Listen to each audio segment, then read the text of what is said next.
जय हिंद, नमस्कार दोस्तों, जोहार सबको। आज बहुत इंपॉर्टेंट चैप्टर हम लोग पढ़ेंगे सीटेट के लिए, जेटेट के लिए, जो है स्वास्थ्य एवं रोग। 6 to 8 हो चाहे 1 to 5, 6 to 8 के लिए ज़्यादा इंपॉर्टेंट है। वीडियो पूरा देखिएगा। पूरा क्वेश्चन प्रीवियस ईयर्स में पूछे गए हैं और उसको हम लोग विस्तार से डिस्कस भी करते जा रहे हैं। चलिए देखते हैं। आज का पहला प्रश्न कहता है कि मच्छरों के प्रजनन की रोकथाम के लिए ठहरे हुए पानी पर तेल डालने की सलाह दी जाती है। ऐसा इसलिए किया जाता है क्योंकि यानी बरसात के समय में जो पानी जम जाता है घर के अगल बगल में, तो वहाँ पर तेल डालने की सलाह दिया जाता है। क्यों दिया जाता है? तेल ऑक्सीजन की आपूर्ति को रोक देता है, जिससे मच्छरों का प्रजनन रुक जाता है।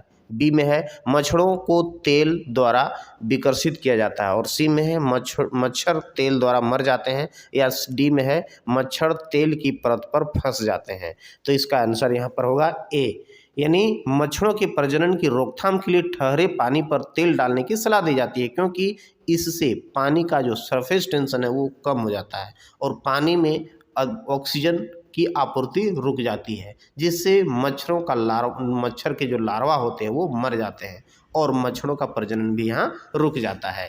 अगला इंपॉर्टेंट क्वेश्चन कहता है क्या कि निम्नलिखित में से मच्छर द्वारा फैलने वाला रोगों का एक समूह है, यानी समुच्चय है, सेट है, कौन सा है? डेंगू, मलेरिया, चिकुनगुनिया, या बी में है मियादी बुखार, हैजा, चिकुनगुनिया, सी में है मलेरिया, HIV, डेंगू, और डी में है HIV यानी एड्स, हैजा या डेंगू। तो इसका सही आंसर होगा ए। ठीक है, यानी मच्छरों द्वारा फैलने वाले रोग में डेंगू, मलेरिया एवं चिकुनगुनिया है। डेंगू एवं चिकुनगुनिया एडीज है ना, क्या है ये? एडीज एजिप्टी मच्छर द्वारा, याद रखना है, एडीज एजिप्टी मच्छर द्वारा तथा मलेरिया मादा एनाफिल मच्छर के द्वारा ये फैलता है, यानी उसके काटने से फैलता है। मियादी बुखार तथा HIV यानी एड्स जो होता है, जो वायरस है ना से होता है, यानी विषाणु जनित रोग है, तथा हैजा जो होता है यहाँ जल जनित रोग है, यानी गंदा जल यानी जल के कारण वो हैजा बीमारी फैलता है। अगले क्वेश्चन देखिए, कहता है निम्नलिखित में से कौन सी बीमारी रुके या इकट्ठा हुए पानी में हो सकता है? जो पानी में बहाव रुक जाता है, इकट्ठा होता है, जमा रहता है बहुत दिन तक, वैसे में हो सकता है। मलेरिया, पोलियो, निमोनिया, चेचक। तो इसका आंसर होगा मलेरिया। क्यों होगा ऐसा भाई? देखिए, कहता है कि मलेरिया एनाफिल मादा मच्छर के काटने से फैलता है। ये मच्छर रुके या गड्ढा हुआ जहाँ इकट्ठा हुआ पानी में पनपते हैं, अतः यह एक जल जनित रोग है। यानी क्या है यहाँ? जल जनित रोग है। निमोनिया विषाणु जनित रोग होता है, ठीक है, जिसको डिप्लोकोकस निमोनिक कहते हैं, यानी पोलियो व चेचक वायरस जनित यानी विषाणु जनित बीमारियां हैं। आगे देखिए, कहता है क्या कि कोई डॉक्टर एक मरीज को खाने के लिए कुछ दवाइयां लिखता है। क्या करता है? डॉक्टर तो लिखता ही है, दवा लिखता है, और साथ ही गुड़, आंवला और हरी पत्तीदार सब्जियां जरूर खाने का सुझाव देता है। यह मरीज किस रोग से पीड़ित होना चाहिए? मियादी बुखार, मलेरिया, एनीमिया या फिर बुखार? तो इसका आंसर होगा एनीमिया। देखिए कैसे, मानव शरीर में लौह तत्व की कमी से खून में हीमोग्लोबिन की कमी हो जाती है, जिससे हम क्या कहते हैं? एनीमिया कहते हैं। एनीमिया के लक्षण क्या है? सिर में दर्द रहना, किसी कार्य में एकाग्रता न होना, यानी कोई काम करते हैं तो वहाँ कंसंट्रेशन नहीं बन पाता है, तथा थकान आदि होना। ठीक है, डॉक्टर निमोनिया से ग्रस्त मरीज को गुड़, आंवला, हरी पत्तीदार सब्जी, पालक, सेव, केला आदि खाने का सुझाव देता है, क्योंकि इनमें लौह तत्व पर्याप्त मात्रा में पाए जाते हैं। ठीक है, आंसर इसका क्या होगा?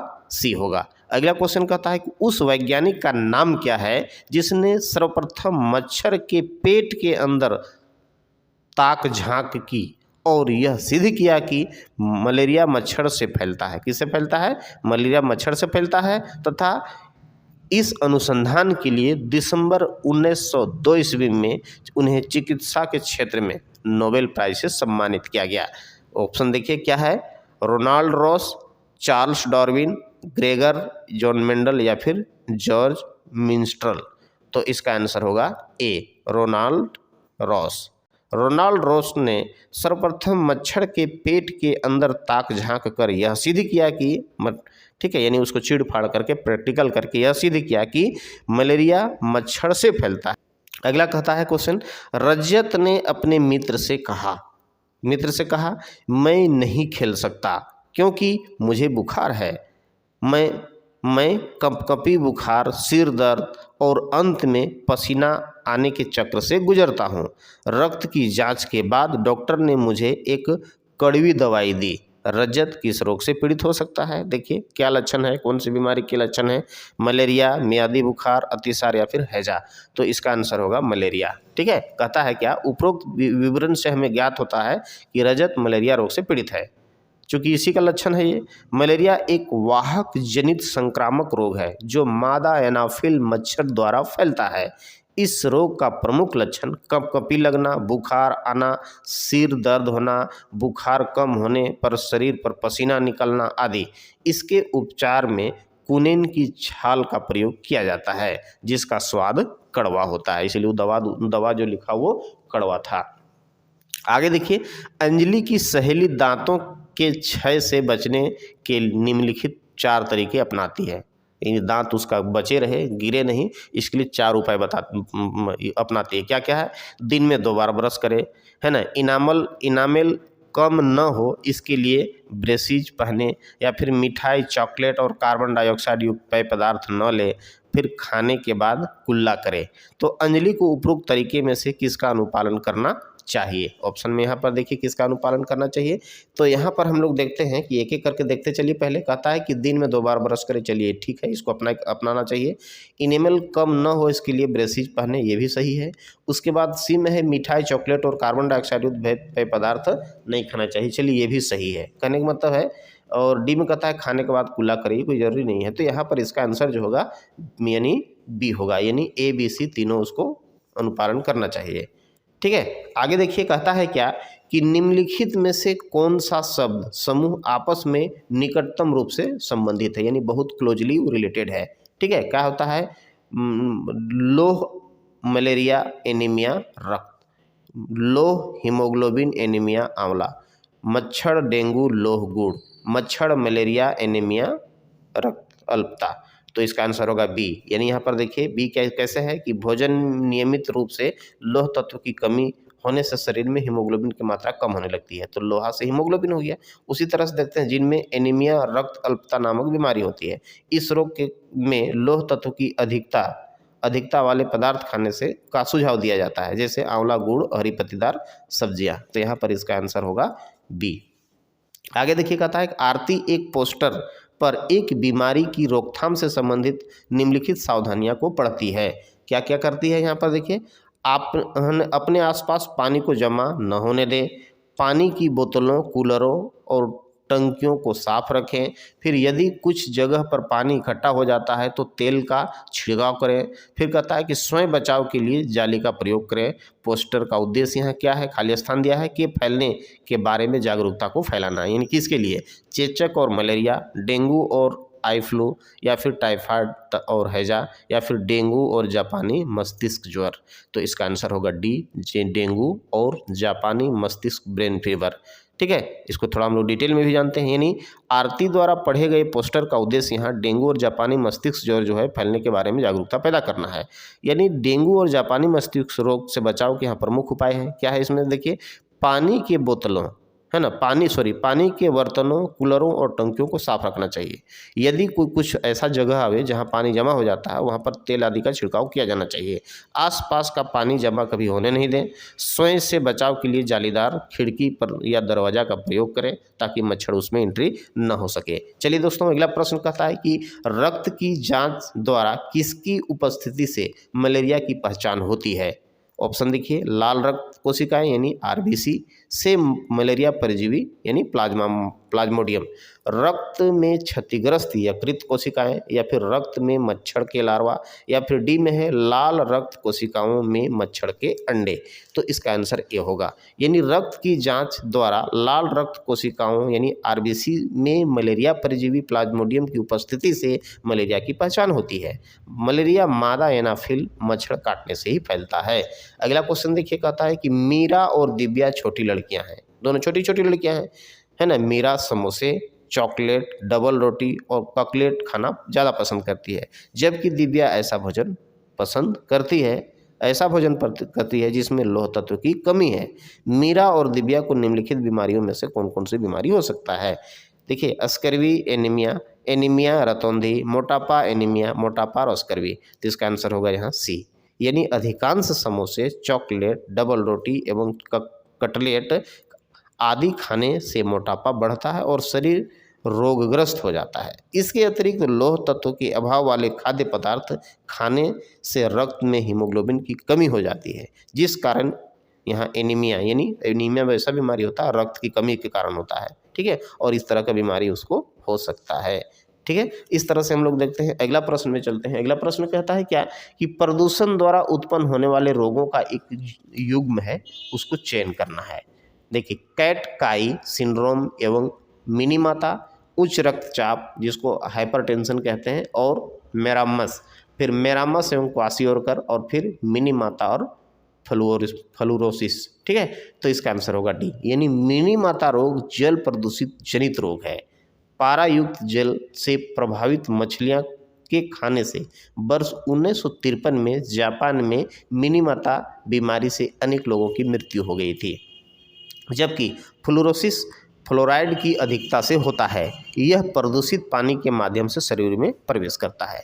अगला क्वेश्चन देखिए, कहता है कि निम्नलिखित में से कौन सा जल प्रसारित रोग नहीं है? हैजा, टाइफाइड, हिपेटाइटिस या फिर ट्यूबरक्लोसिस। तो इसका आंसर होगा ट्यूबरक्लोसिस, यानी जिसको हम लोग टीबी बोलते हैं, टीबी बीमारी। टीबी बीमारी का मुख्य कारण माइक्रोबैक्टीरियम माने बैक्टीरिया है, यानी जीवाणु है। यह जीवाणु छोटा, एरोबिक तथा चलने में असमर्थ होता है, जबकि हैजा, टाइफाइड और हिपेटाइटिस जल संचारित या फिर प्रसारित रोग होते हैं। ट्यूबरक्लोसिस है ना, ट्यूबरक्लोसिस यानी टीबी में खांसी, बुखार, रात को पसीना आना एवं वजन घटना आदि प्रमुख लक्षण दिखाई पड़ते हैं, ठीक है। अगला क्वेश्चन देखिए, कहता है कि घरों में जलाऊ लकड़ी के अपूर्ण दहन से एक जहरीली गैस एक्स उत्पादित होती है। श्वास द्वारा खींचे जाने पर गैसें एक्स रक्त में उपस्थित पदार्थ वायु से रिएक्शन करती है, यानी संयोजित हो जाती है, और रक्त की गैस यानी जेड की वहन करने की क्षमता को कम कर देती है, जिसमें श्वसन संबंधी समस्या उत्पन्न हो जाती है। तो दोस्तों यहाँ एक्स, वाई एवं जेड क्या क्या है उसको पहचानना है ना।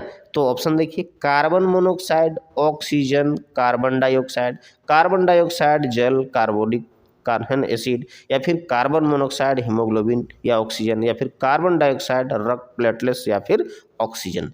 तो स्पष्ट देखिए ध्यान से, इसका आंसर सी होगा, यानी कार्बन मोनोऑक्साइड है नहीं।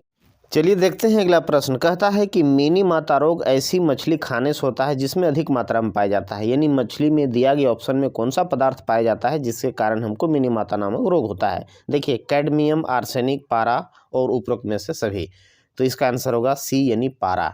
जल में पारे की अधिकता के कारण होने वाले रोग को हम मिनीमाता रोग कहते हैं। यह रोग पागलपन, मानसिक भ्रम और अंत में मृत्यु जैसे गंभीर मामलों के लिए उत्तरदायी होता है। यह रोग ऐसी मछली को खाने से होता है जिसमें पारा अधिक मात्रा में पाया जाता है।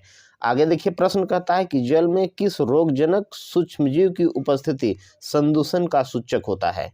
ठीक है, कैलिफॉर्म जीवाणु, या फिर क्लोरेला, या फिर अस्पायरोगाइरा, या फिर बॉलबॉक्स। तो इसका आंसर होगा कॉलीफॉर्म जीवाणु, यानी ए इसका सही आंसर है। जल में कॉलीफॉर्म जीवाणु की उपस्थिति संदूषण का सूचक होता है। ये रोगजनक सूक्ष्मजीव होते हैं। इन जीवाणु से युक्त जल द्वारा डायरिया, कॉलरा, टाइफाइड, पीलिया आदि जैसे गंभीर बीमारी होने की संभावना होती है। अगला प्रश्न देखिए, कहता है कि निम्नलिखित में से कौन सी बीमारी प्रोटोजोआ के कारण होता है? यानी यहाँ दिया गया कौन सा बीमारी है जो प्रोटोजोआ के कारण होता है? टाइफाइड, मलेरिया, अमीबियासिस, या फिर एनीमिया। तो इसका आंसर होगा मलेरिया। यहाँ पर देखिए कि मलेरिया जो होता है, मलेरिया प्लाज्मोडियम नामक जो होता है ना, प्रोटोजोआ से होता है। यह एक व्यक्ति से दूसरे व्यक्ति में एनाफिल मादा मच्छर के द्वारा संक्रमित होता है। इसमें रुधिर कोशिका प्रभावित होता है, याद रखना है। इसमें जो होता है ब्लड प्रभावित होता है, इसीलिए ब्लड टेस्ट लिया जाता है उसमें। अगला प्रश्न देखिए, मनुष्य में एनीमिया, जिसको हम लोग रक्त अल्पता कहते हैं, यानी खून की कमी, मनुष्य में एनीमिया का प्रमुख कारण होता है। क्या होता है? प्रोटीन की कमी, कैल्शियम की कमी, लोह तत्व यानी आयरन की कमी या विटामिन ए की कमी। तो क्लियर आंसर इसका सी आंसर होगा, यानी लोह तत्व आयरन की कमी। ठीक है, मनुष्य में एनीमिया यानी रक्त अल्पता का प्रमुख कारण होता है लोह तत्व की कमी, जिसके द्वारा रक्त में हीमोग्लोबिन की मात्रा में कमी आती है। इसकी रोकथाम के लिए लोह तत्व युक्त भोजन का सेवन करना चाहिए, यानी लोह तत्व युक्त भोजन करना चाहिए। ठीक है, आगे देखिए, शराब के अत्यधिक सेवन से होने वाला कौन सा बीमारी होता है? ठीक है, फेफड़ा का कैंसर या यकृत शोथ, ठीक है, जिसको हम लोग हिपेटाइटिस बोलते हैं, एड्स या फिर मधुमेह। तो इसका आंसर होगा यकृत शोथ, है ना, शोथ। यानी शराब के अत्यधिक सेवन से यकृत शोथ यानी हिपेटाइटिस नामक बीमारी हो जाती है, क्योंकि शराब के सेवन से यकृत में सूजन आ जाती है। इस बीमारी को एल्कोहलिक या फिर एल्कोहलिक हिपेटाइटिस भी कहा जाता है। देखिए अगला क्वेश्चन बहुत इंपॉर्टेंट है, कहता है क्या कि विश्व स्वास्थ्य दिवस मनाया जाता है, यानी कब मनाया जाता है?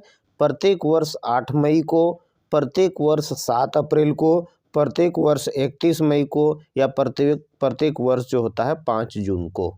तो इसका आंसर बी होगा, यानी प्रत्येक वर्ष 7 अप्रैल को। विश्व स्वास्थ्य संगठन यानी WHO वर्ल्ड हेल्थ ऑर्गेनाइजेशन की स्थापना सबसे जानते हैं, स्थापना दिवस के उपलक्ष्य पर यानी प्रत्येक वर्ष 7 अप्रैल को विश्व स्वास्थ्य संगठन दिवस मनाया जाता है। विश्व स्वास्थ्य दिवस मनाने का शुरुआत जो होता है 1950 ईस्वी में हुआ था। इसका उद्देश्य दुनिया भर के लोगों को स्वास्थ्य के प्रति जागरूक करना और जनहित को ध्यान में रखते हुए सरकार को स्वास्थ्य नीतियों का निर्माण करने के लिए इसको प्रेरित करना। अगला इंपॉर्टेंट क्वेश्चन कहता है कि ज्वर नियंत्रण में आमतौर पर सबसे अधिक प्रयोग किया जाने वाला औषधि कौन सा है? ठीक है, यहाँ पर देखिए बुफ्रेन, बी कॉम्प्लेक्स या फिर पैरासीटामोल या फिर लीवर 52। तो इसका आंसर होगा पैरासीटामोल। देखिए इसको हम लोग विस्तार से देखते हैं। यहाँ पर कहता है कि इसका आंसर सी होगा, यानी पैरासीटामोल या एसिटामिनोफेन ज्वर नियंत्रण में व्यापक रूप से प्रयुक्त की जाने वाली एनाल्जेसिक एवं एंटीपायरेटिक औषधि है। इसका प्रयोग आमतौर पर ज्वर यानी फीवर के लिए, सिर दर्द के लिए एवं अन्य कम प्रभावी दर्द उपचार के लिए इसका प्रयोग किया जाता है। आगे देखिए इंपॉर्टेंट है, प्लेग है क्या है? एक वायरस जनित बीमारी है या फिर कवक जनित है या फिर बैक्टीरिया यानी जीवाणु जनित बीमारी है या खनिज जनित बीमारी है? तो इसका आंसर सी होगा, यानी यहाँ पर जो है प्लेग जो है एक जीवाणु जनित बीमारी है ना, जीवाणु जनित बीमारी है। प्लेग एक जीवाणु जनित रोग है जो पास्ट्यूरेला है ना, पेस्टिस नामक जीवाणु द्वारा फैलता है। याद रखना है, पास्ट्यूरेला पेस्टिस नामक जीवाणु द्वारा यह बीमारी फैलता है। इस रोग के लक्षण तीव्र ज्वर तथा बेहोशी आदि हैं। यह रोग फेफड़े, लाल रक्त कणिकाओं और शरीर को प्रभावित करता है। चूहे और पिस्सू है ना, चूहे और पिस्सू इस रोग के वाहक होते हैं। प्लेग के उपचार के लिए है ना स्लाड्रग्स और स्ट्रेप्टोमाइसिन की औषधि दी जाती है। दवा का नाम है स्ट्रेप्टोमाइसिन की औषधि दी जाती है तथा इससे बचाव के लिए zinc phosphate, DDT, benzene hexachloride का छिड़काव किया जाता है। ठीक है, घरों में या फिर अगल बगल में इसका छिड़काव किया जाता है। आगे देखिएगा कॉलम दिया हुआ है, इसको मिलान करना है। निम्न में से यहाँ पर देखिए रोग है और उनको प्रभावित करने वाले अंग है ना, इसका सही विकल्प को चुनना है आपको। कॉलम सूची 1 में रोग दिया हुआ है और सूची 2 में दिया हुआ है प्रभावित अंग। तो यहाँ पर देखिए पीलिया किसको प्रभावित करता है, रेबीज किसको प्रभावित करता है, एड्स किसको प्रभावित करता है, फाइलेरिया किसको प्रभावित करता है। तो ऑप्शन यहाँ पर आप देख सकते हैं, यानी यहाँ जो पीलिया जो है वह पीलिया जो यहाँ प्रभावित करता है यकृत को प्रभावित करता है, और फिर यहाँ पर रेबीज जो है ये तंत्रिका तंत्र को प्रभावित करता है, और एड्स जो होता है यानी प्रतिरोधक क्षमता यानी प्रतिरक्षी तंत्र को प्रभावित करता है। और उसी तरह से हम लोग देखते हैं कि फाइलेरिया होता है लिम्फ ग्रंथि को प्रभावित करता है, और इस तरह से इसका आंसर यहाँ ए होगा। ठीक है, यानी पीलिया एक वायरस यानी जिसको हम लोग बोलते हैं रोटा और नोरोवायरस जनित एक रोग है जो यकृत को प्रभावित करता है। इससे त्वचा एवं आँखों का रंग जो होता है पीला पड़ जाता है। रेबीज देखिए कुत्ता के काटने से होता है ना, कुत्ता के काटने से होता है। और यहाँ रेब्डोवायरस लाइसा 1 द्वारा होता है। यह तांत्रिका तंत्र को प्रभावित करता है। उसी तरह देखते हैं एड्स जो है HIV वायरस के कारण होता है। इस रोग में शरीर का जो प्रतिरोधक क्षमता होता है, प्रतिरक्षा तंत्र नष्ट हो जाता है। फाइलेरिया इससे लिम्फ ग्रंथि प्रभावित होती है। यह रोग बुचेरिया बैंक्राफ्टाई नामक प्रोटोजोआ से होता है। चलिए इंपॉर्टेंट है सब। आगे देखिए कहता है कि कौन सा बीमारी दूषित जल पीने से होता है, यानी जो होता है गंदा पानी पीने से होता है। एड्स, टाइफाइड, एनीमिया और टिटनस। तो इम्पॉर्टेंट क्वेश्चन, आसान भी है, इसका आंसर भी होगा टाइफाइड। यानी टाइफाइड रोग जिसको हम लोग मियादी बुखार कहते हैं, दूषित जल पीने से फैलता है। टाइफाइड एक जीवाणु जनित रोग है, यानी बैक्टीरिया जनित रोग है जो साल्मोनेला है ना, साल्मोनेला टाइफी नामक जीवाणु द्वारा फैलता है। इस रोग के प्रमुख लक्षण है ज्वर, दुर्बलता यानी बहुत कमजोरी महसूस होता है, अधिक प्रकोप होने पर आंतों का छेद हो जाना, ठीक है।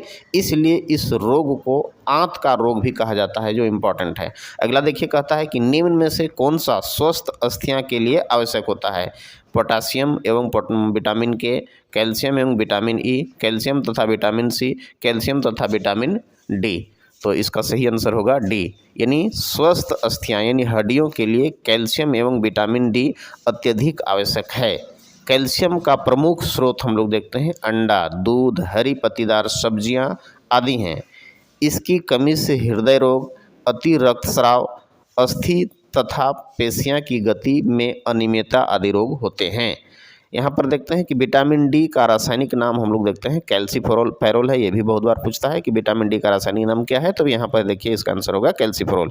यह माने दांतों एवं हड्डियों को मजबूत बनाने में सहायक होता है। विटामिन डी महत्व का यहाँ पर जो होता है, विटामिन डी का सबसे प्रमुख स्रोत होता है यहाँ पर मछली और यकृत का तेल, दूध, और फिर खास करके यहाँ से सनलाइट जो होता है, सूर्य का प्रकाश इसके प्रमुख स्रोत हैं। चलिए दोस्तों, अच्छा लगा तो वीडियो सब्सक्राइब करिए, दोस्तों के साथ शेयर करिए। Okay bye.